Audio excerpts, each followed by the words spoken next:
Hello my dear friends, कैसे हो आप लोग। आई होप आप सभी बहुत ही अच्छे होंगे। तो आज के इस वीडियो में हम पढ़ने वाले हैं हिंदी व्याकरण और आज का हमारा ये टॉपिक है कारक। कारक से आपके परीक्षा में 1 से 2 क्वेश्चन रहता ही रहता है।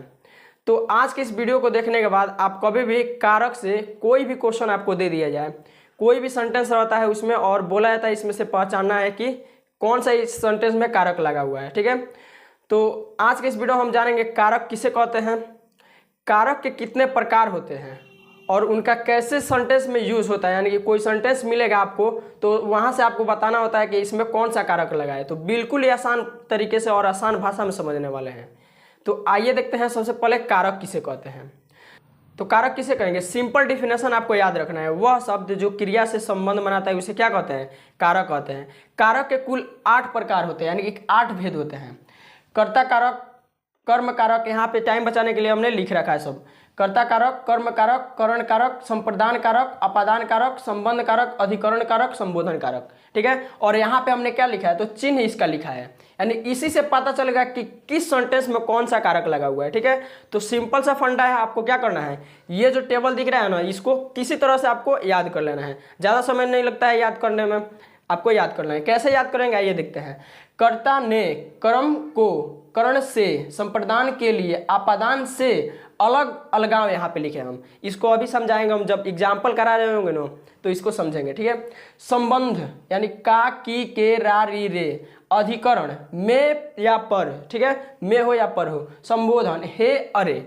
तो चलिए अब देखते हैं, इसका एक एक एग्जाम्पल करके देखते हैं। ठीक है, कि सेंटेंस में कैसे लगा रहेगा, इसमें से चिन्ह लगा रहेगा, कैसे फाइंड करेंगे कि कौन सा कारक है। जैसे कि सबसे पहले है कर्ता ने अगर किसी सेंटेंस में आपको ने दिखाई दे दे, ने दिखाई दे दे तो वहां पे आपको कौन सा कारक समझना है, तो कर्ता कारक। जैसे कि राम ने यहाँ पे हम लिख दिया राम ने पत्र लिखा, राम ने पत्र लिखा,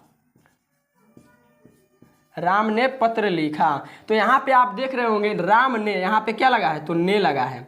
तो इस सेंटेंस में ने दिख रहा है जो क्या कर रहा है, तो राम का संबंध इससे जुड़ रहा है। ठीक है, तो यहाँ पे ने लगा है, तो ने किसका चिन्ह होता है, किस कारक का। तो अभी अभी हमने देखा है कि कर्ता ने, यानी कर्ता कारक का चिन्ह क्या होता है, तो ने होता है। तो ने लगा है इसमें, राम ने पत्र लिखा, तो यह कौन सा कारक हो जाएगी इस सेंटेंस में, तो कर्ता कारक हो जाएगा। जैसे कि सीता ने गाना गाया, सीता ने गाना गाया, गाना गाया।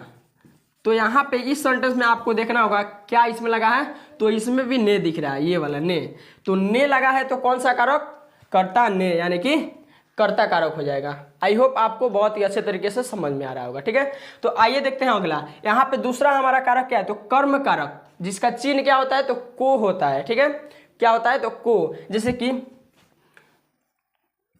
सीता ने, यहाँ पे लिख लेते हैं, सीता ने राम को, सीता ने राम को गाली दी, गाली दी। तो आपको दिखाई दे रहा होगा यहाँ पे सीता ने राम को गाली दी, क्या यहाँ पे लगा है, तो को लगा है, उसके साथ साथ ने भी लगा है। तो आप यहाँ पे कंफ्यूज मत होइएगा। ठीक है, यहाँ पे जब 2 कारक ऐसे दिख जाएंगे ना तो आपको क्या करना है, सिंपल सा लास्ट वाला को देखना है। ठीक है, तो लास्ट वाला में क्या है, तो को है। तो को किस कारक का चिन्ह होता है, तो कर्म कारक का चिन्ह क्या होता है, तो को, कर्म को, कर्म को। तो सीता ने राम को गाली दी, इस सेंटेंस में कौन सा कारक लगा है, तो कर्म कारक है। क्या है, तो कर्म कारक है, क्योंकि को चिन्ह किसका होता है, किस कारक का, तो कर्म कारक का होता है। चलिए देखते हैं एक और एग्जांपल।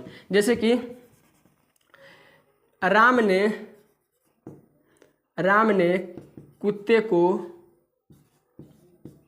को लाठी से मारा, लाठी,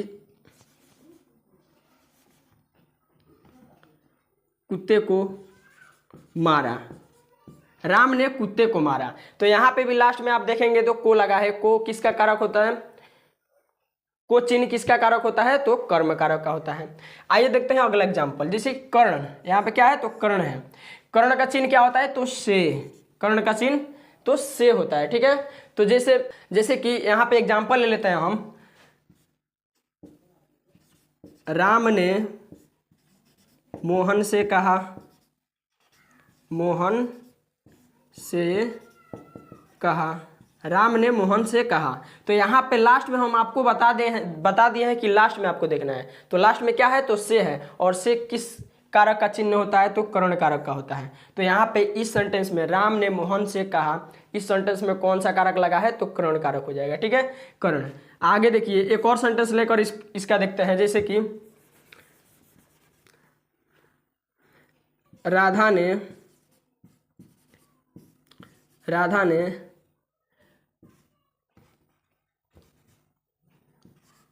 सीता से कहा,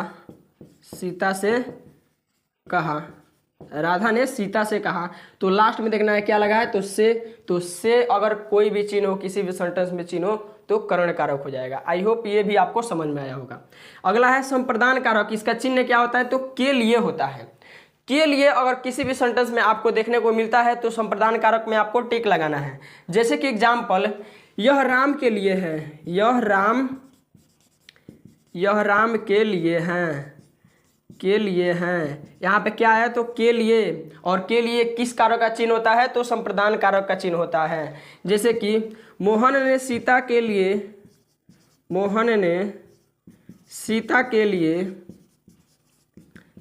लिए साड़ी ला, किताब लाया। मोहन ने सीता के लिए किताब लाया। तो यहाँ पर ने को इग्नोर कर देना है, क्योंकि हम आपको बता चुके हैं पहले ही कि जो लास्ट में होता है उसको देखना है। तो के लिए लग रहा है यहाँ पे। ठीक है, तो के लिए किस कारक का चिन्ह होता है, तो संप्रदान कारक का चिन्ह होता है। तो ये भी बहुत ही अच्छे ढंग से आपको समझ में आया होगा। अगला हमारा कारक क्या है, तो आपादान कारक। और आपादान में क्या है, तो से अलगाव। यहाँ पे भी हमने से देखा था कर्ण कारक में, और यहाँ पे क्या है, एक और से है जिसमें इधर ब्रैकेट में क्या लिखे हैं, अलगाव। अलगाव का मतलब अभी आपको समझाते हैं। जैसे कि यहाँ पे हमने क्या लिखा था, तो राम ने मोहन से कहा, ठीक है। तो यहाँ पे कोई भी अलगाव वाला बात नहीं हो रहा है। जैसे कि हम बोल दे रहे हैं यहाँ पे कि गंगा हिमालय से निकलती है,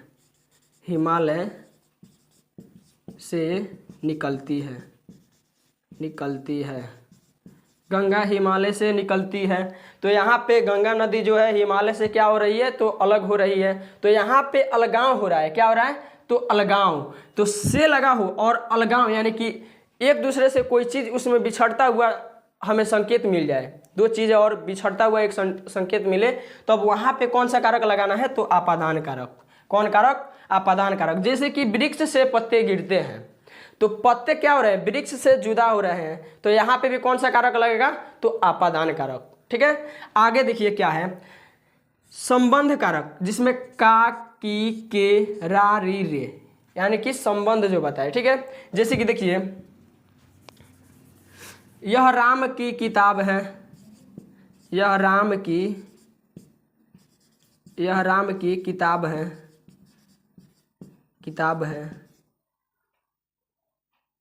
यह राम की किताब है। यहाँ पे क्या लगा हुआ है, तो की लगा हुआ है। और की जो होता है किस कारक का चिन्ह होता है, तो संबंध कारक का। ठीक है, जैसे कि यह राम का है, यह राम का, यहाँ पे का लगा है। का किसका चिन्ह होता है, तो संबंध कारक का चिन्ह होता है। ठीक है, तो बिल्कुल ही सिंपल तरीके से हम आपको समझाने की कोशिश कर रहे हैं, और आपको आशा करता हूँ कि समझ में भी आ रहा होगा। ठीक है, आइए देखते हैं अगले को। अगला है अधिकरण कारक। अधिकरण कारक में क्या होता है, तो में होता है या पर होता है। अधिकरण कारक में क्या होता है, में या पर। तो देखिए में या पर कैसे सेंटेंस में यूज होता है, कैसे आपकी परीक्षा में पूछा जाता है। तो जैसे कि सेब जो है, सेब मेज पर है, मेज या टेबल, मेज पर है। सेब कहाँ है, तो मेज पर है। पर यहाँ पे दिख गया, तो पर जब भी दिखे तो अधिकरण कारक। पर अभी अगर दिखे तो अधिकरण कारक। जैसे कि राधा घर में है, तो राधा घर में है। हम आपको क्या बताए हैं, में आए या पर आए, आपको कौन सा कारक लगाना है, ठीक, तो अधिकरण कारक। जैसे कि सेब मेज पर है, यहाँ पे पर आया तो अधिकरण कारक हो जाएगा। इस सेंटेंस में अधिकरण कारक का यूज हुआ है। राधा घर में है, में आया तब भी क्या हो जाएगा, तो अधिकरण कारक। ठीक है, तो ये आपको ध्यान में रखना है। अगला देखिए क्या है, संबोधन। संबोधन यानी कि किसी को संबोधित करना, जैसे कि हमने कहा हे और अरे है यहाँ पे। ठीक है, इसका चिन्ह क्या होता है संबोधन कारक का, तो हे अरे। हे राम तुम क्या कर रहे हो, अरे सीता तुम कहाँ जा रही हो। ठीक है, तो ऐसे जैसे कि क्या हो जाएगा, अरे सीता, अरे सीता क्या कर रही हो, क्या कर रही हो, कर रही हो, क्या कर रही हो। अरे राम कहाँ जा रहे हो, या हो जाएगा हे राम कहाँ जा रहे हो, कहाँ जा रहे हो। तो ये क्या हुआ, तो संबोधन हो रहा है, यहाँ पे संबोधित किया जा रहा है। हे सीता, यहाँ पे हे राम, यहाँ पे अरे सीता लगाए, वहाँ पे हे राम लगाए। ठीक है, तो आई होप आप सभी को बहुत ही अच्छे ढंग से ये कारक समझ में आ गया होगा और आप यहाँ से कोई भी क्वेश्चन गलत नहीं कर पाएंगे। ठीक है, करना क्या है आपको, तो ये बस टेबल याद रखना है और उसका चिन्ह क्या होता है। ठीक है, अच्छे तरीके से याद रहना चाहिए। बाकी आप किसी भी सेंटेंस में कौन सा कारक लगा है ये आप बहुत ही सिंपल तरीके से फाइंड कर सकते हैं, यानी बता सकते हैं। ठीक है, तो कैसे याद करना है, अभी हमने बताया था। कर्ता ने कर्म को करण से संप्रदान के लिए अपादान से अलगाव, संबंध क का की, अधिकरण में या पर, संबोधन हे अरे। ठीक है, तो इस प्रकार से आप याद कर लेंगे। वीडियो अच्छा लगा तो वीडियो को लाइक और चैनल को सब्सक्राइब जरूर कर लीजिएगा और दोस्तों के पास शेयर करना ना भूलिएगा। ठीक है, और कमेंट बॉक्स में कमेंट करके जरूर बताइएगा कि ये वीडियो आपको कैसा लगा। ठीक है, तो चलिए मिलते हैं अगले वीडियो में, तब तक के लिए जय हिंद।